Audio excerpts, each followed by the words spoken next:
I wish I lived in way back. I wish I was more laid back. I wish I didn't mind when people paid to not pay me back. I wish I had a shorter list. I wish I was a materialist. I wish I did not feel like solving problems with my fists.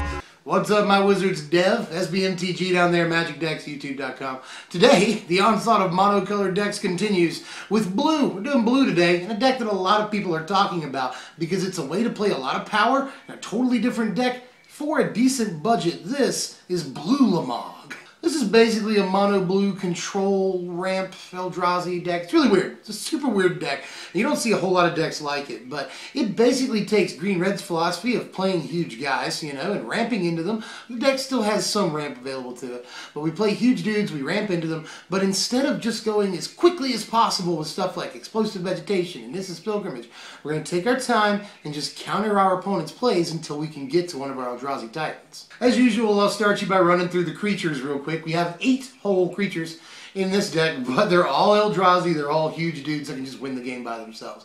And we'll start with what feels like a super important creature in the deck. This is Conduit of Ruin, and we're going to play a 3 of. Well, Conduit is obviously just a huge guy that can win the game by himself. All of our creatures are, by the way. They're all huge Eldrazi. But Conduit has a really, really important role to play in the deck. When you play him, he's going to search up either a Blulamog or a Kozilek and allow you to play it for cheaper. That's obviously good and works pretty well with our next creature. We're just going to play one of Drowner of Hope in the deck. Drowner of Hope is a card that you see in this deck occasionally. Sometimes you'll see it instead of Conduit of Ruin. I don't know about that. I really, really like Conduit of Ruin in this deck. But mostly, I like the both of them together. Now, obviously, you can't search up Drowner of Hope with the Conduit of Ruin. That would be awesome. But if you do have a Drowner in your hand, you can play a Conduit, go search up your Blulamog. Next turn, you'll play your Drowner of Hope for 2 less mana. That's nice. That'll put you at 8 mana when you get your Eldrazi Scion tokens. That's exactly how much you'll need to play a Blulamog with a Conduit in play. Not only that, but Drowner's just really, really good defense. Not only does he provide ramp, he also provides defense and effectively puts another mode onto Warping Whale, so that's good. But here are our giant Eldrazi Titan things that we're ramping into and searching up a Conduit. We're going to play 3 copies of Blulamog and 1 copy of Kozilek. Blulamog, you don't have to explain too much. He's just like the big, dumb ramp target in the format. You know, you go get him, you win the game. Kozilek, on the other hand, really interesting card in this deck. I like at least just the 1-of. We're sort of a control deck, and control decks love to draw all those cards. And control decks love that other ability too. Discard cards to counterspell and keep all of our mana open while we do it. That's awesome. And the menace on it, small interaction here, but I want to point it out because it does matter sometimes. We're playing a bunch of Engulf the Shore in the deck, and with Kozilek, if you engulf the shore with a Kozilek in play, a few things could happen. You're either going to return all their creatures to their hand, in which case you can just swing through free with Kozilek, or you're going to return all but 1 creature to their hand, at which point they can't block Kozilek, because menace, or you're going to return all but like 2 of their creatures to their hand. It really doesn't get too much bigger than that. But you return all but 2 of their creatures, and if they want to not take damage from a swinging Kozilek, they're going to have to block with both their guys and very likely lose both of them. So, you know, small interaction, doesn't happen all the time, but Kozilek in play, and then you play Engulf the Shore, can actually end up you just win. Another good way of winning the game is just resolving a Blulamog in the first place. That usually does the trick. We're going to play 4 artifacts in the deck. All 4 of them are Hedron Archive. Playset of this because, you know, it's already played in the Green-Red ramp deck. We have access to generic mana in this deck, so we might as well play it. And again, control deck, so we love drawing cards. Everything about Hedron Archive is nice. It's the only pure, dedicated ramp card that we're going to play in this Eldrazi ramp deck, basically. But Hedron Archive is just insane, you know, puts you 2 mana up and allows you to get some card advantage, too. On into the spells here, and I want to talk about 2 colorless spells first, actually. We're going to play a 3 of Spatial Contortion and a 4 of Warping Whale in the deck. Spatial Contortion is just a way for this mono blue deck to play some removal, and obviously we can target any of our Eldrazi with it and not kill them and end up doing a huge amount of damage if they're unblocked. But yeah, we really don't get to play much removal in mono blue, and this is just an easy way of doing that. We're making colorless mana anyway. So let's play Spatial Contortion. It's removal. We're also going to play 4 copies of Warping Whale, which is super good and vital to the deck. This is a key piece, and it will always have something to do. Because you'd be surprised, first of all, how many creatures that first ability can take out. Kind of a lot. Tokens notwithstanding, there's still a bunch of actual real creatures that this can take out. Aside from that, though, this does obviously counter sorceries, but even if you don't have a creature to kill or a sorcery to counter, this does basically amount to ramp, which is exactly what this deck wants. And a lot of times it will function as a ramp spell in this deck, but it's also super versatile and can do a lot of things for you. So, love Warping Whale, and I totally think the 4 of is justified. We're going to play some counter spells in the deck. We're going to play a blue strength. Basically, we're going to not let stuff hit the board in the early game, you know, turn 2, 3, 4, if we can possibly help it. And then we'll drop a huge Eldrazi dude that lets us search into a huge Eldrazi dude.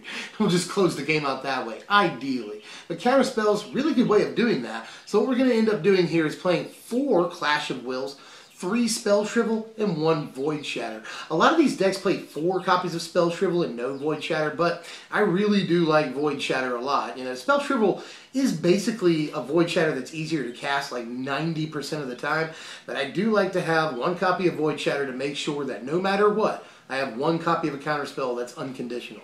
As far as Clash of Wills goes, though, it's very, very important because it can counter spells on turn 2, which is insanely, again, very important for the deck and keeping the board clean in the early turns. We've got to have something like that. And Clash stays relevant all the way into the late game as well.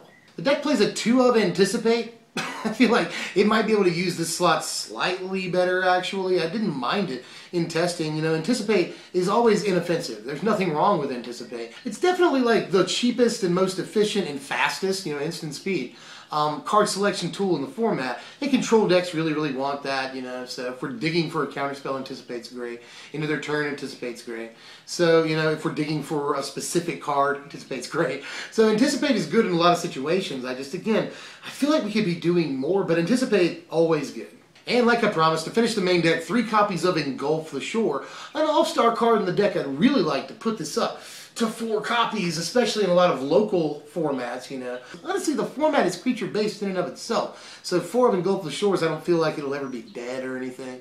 I just have really liked Engulf the Shores in the deck. Great reset button. And yeah, I know they'll just recast the creatures, but at this point, this is a tempo play that gets you into the later turns, which is all you need. If you can just get a couple of extra turns of breathing room, you can play huge dudes and completely turn the tide. Joke? Yeah, we'll count that as a joke. There's 28 lands in the deck because the deck wants to play all of the lands. It has to get its land drops. So it's going to be as consistent as possible and play 28 lands to make sure it's got some dang old lands. A couple of things to talk about. Majoring Network is actually really, really good. It gives you something to dump your mana into if you got nothing else to do. If you're holding up a counter spell and they don't cast a spell, that happens, you can just pour your mana into a storage counter. And eventually, you know, put yourself a turn or 2 up on a huge Eldrazi Titan. Shrine of the Forsaken Gods. Super nice, Hank Hill. Card is nice because once we get to 7 mana, we have 8 mana, which 8 mana is a pretty important figure in this deck because if we have a Conduit of Ruin out and 8 mana, we can play one of our 10 mana Eldrazi Titans. But we can't play too many colorless sources because we have to maximize the effectiveness of something like Engulf the Shores and play as many islands as we can. So that's an important consideration too. Here's the super simple sideboard right here. There's 4 negate that gets rid of planeswalkers, any kind of removal that we're worried about, and enchantments, just a bunch of stuff, you know, pyromancer's goggles, everything.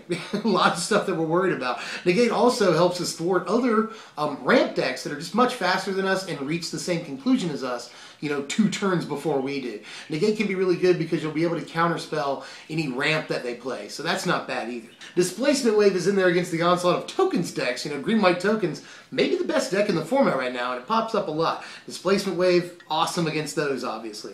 Thought-Knot Seer is in there as a really good mid-range drop, good against control when it resolves, you know, and good against a lot of things, actually. You know, there's a lot of stuff high up on the curve that this can come up under and take out of their hands. So Thought-Knot Seer is good against a lot of decks, but mostly in the control matchups. And then Reality Smasher is just good against a lot of decks that play a ton of removal, which we see a lot of right now. And this is something else that just wrecks face against certain decks. Mostly, again, the ones that are just, you know, 30 pieces of removal and a couple of win conditions. Here are your power rankings for the deck right here. A final score of 62, which doesn't sound like much, but it is fairly competitive, and a lot of writers are talking about this deck right now. We're just not really buying it. We're not really sure the best way to build the deck, and the deck has been built a lot of different ways to this date. In the last like 2 weeks, the deck is starting to catch on. Mostly, we're just trying to prolong the game until we can drop a huge guy. And that's sometimes not realistic against some decks in the format. You know, the Aristocrats deck hurts us quite a bit. You know, we have some game against aggro decks, but even, you know, mono-white aggro, green-white aggro, and green-white tokens even, which isn't necessarily an aggro deck, more of a mid-range deck, really. But any deck that goes very wide, plays a lot of creatures, we're going to have some trouble with, especially decks that strike quickly if we don't get an engulf, you know.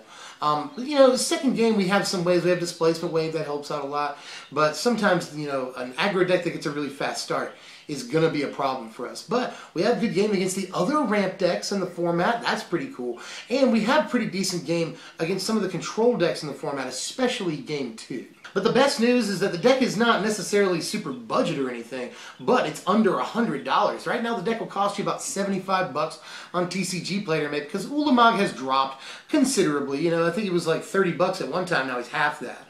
So, you know, the deck actually is not that expensive to build and play right now in the scheme of Standard. You know, for a competitive Standard deck, you could easily spend, you know, 3 or 4 times this, and, you know, that's not hard. That's all I've got for now. Shuffle it up. Let me know how you feel about it. This is a really, really different deck, to say the least. You don't really see too many control ramp decks. So that's fresh, but what's next? Next up is going to be the State of the Brunion. I will give you the top 5 decks in Shadows over Innistrad Standard right now. It's going to be basically an aggregate of all the tournament results since Pro Tour Shadows over Innistrad. I've combed through those, I've gone over them, I've analyzed which decks appear the most, and I'm going to give you those plus lists for them and how they work in our next video. So that's a pretty ambitious project, but I love doing State of Standard. Stay tuned for that. And then after that, Mono Green Triple Tech, and I might do Crawling Sensation in between. That's a lot of stuff, so make sure you're subscribed so you get all that stuff, or just check the channel every few minutes. And eventually a new video will be up. It works that way.